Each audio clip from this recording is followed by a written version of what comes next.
ثمامہ بن عبداللہ بن انس نے بیان کیا کہ حضرت انس رضی اللہ عنہ ایک پالان پر حج کے لیے تشریف لے گئے اور آپ بخیل نہیں تھے۔ آپ نے بیان کیا کہ نبی کریم صلی اللہ علیہ وسلم بھی پالان پر حج کے لیے تشریف لے گئے تھے، اسی پر آپ کا اسباب بھی لدا ہوا تھا۔ صحیح بخاری حدیث نمبر 1517۔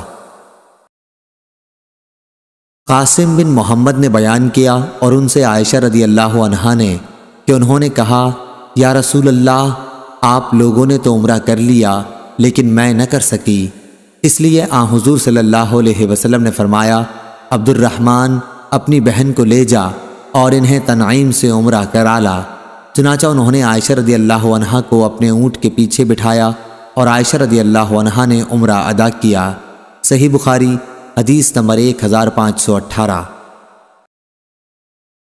سعید بن مسیب نے بیان کیا اور ان سے ابو ہریرہ رضی اللہ عنہ نے کہ نبی کریم صلی اللہ علیہ وسلم سے کسی نے پوچھا کہ کون سا کام بہتر ہے؟ آپ صلی اللہ علیہ وسلم نے فرمایا کہ اللہ اور اس کے رسول پر ایمان لانا۔ پوچھا گیا کہ پھر اس کے بعد؟ آپ نے فرمایا کہ اللہ کے راستے میں جہاد کرنا۔ پھر پوچھا گیا کہ پھر اس کے بعد؟ آپ صلی اللہ علیہ وسلم نے فرمایا کہ حج مبرور۔ صحیح بخاری حدیث نمبر 1519۔ حبیب بن ابی عمرہ نے خبر دی، انہیں عائشہ بنت طلحہ نے اور انہیں ام المومنین حضرت عائشہ صدیقہ رضی اللہ عنہا نے کہا کہ انہوں نے پوچھا، یا رسول اللہ صلی اللہ علیہ وسلم، ہم دیکھتے ہیں کہ جہاد سب نیک کاموں سے بڑھ کر ہے، پھر ہم بھی کیوں نہ جہاد کریں؟ حضور صلی اللہ علیہ وسلم نے فرمایا کہ نہیں، بلکہ سب سے افضل جہاد حج ہے جو مبرور ہو۔ صحیح بخاری حدیث نمبر 1520۔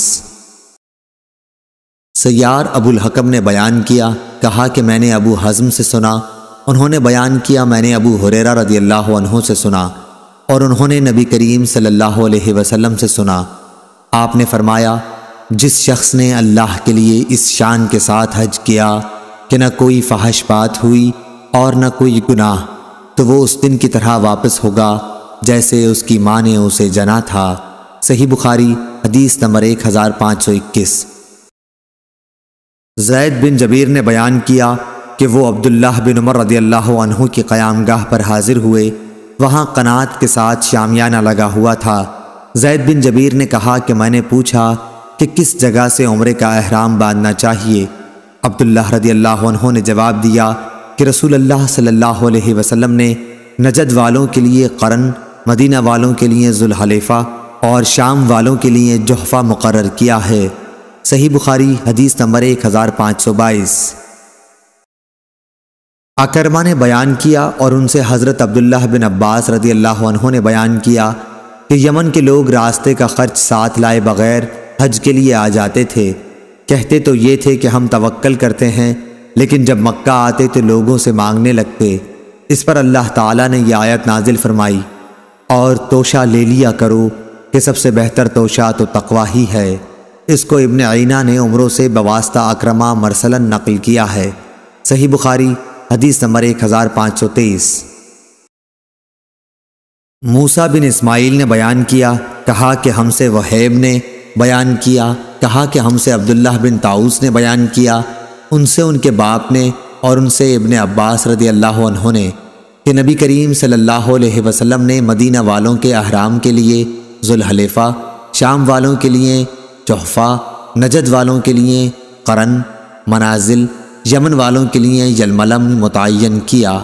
یہاں سے ان مقامات والے بھی احرام باندھیں اور ان کے علاوہ وہ لوگ بھی جو ان راستوں سے آئیں اور حج یا عمرے کا ارادہ رکھتے ہوں، لیکن جن کا قیام میقات اور مکے کے درمیان ہے تو وہ احرام اسی جگہ سے باندھیں جہاں سے انہیں سفر شروع کرنا ہے، یہاں تک کہ مکے کے لوگ مکے سے احرام باندھیں۔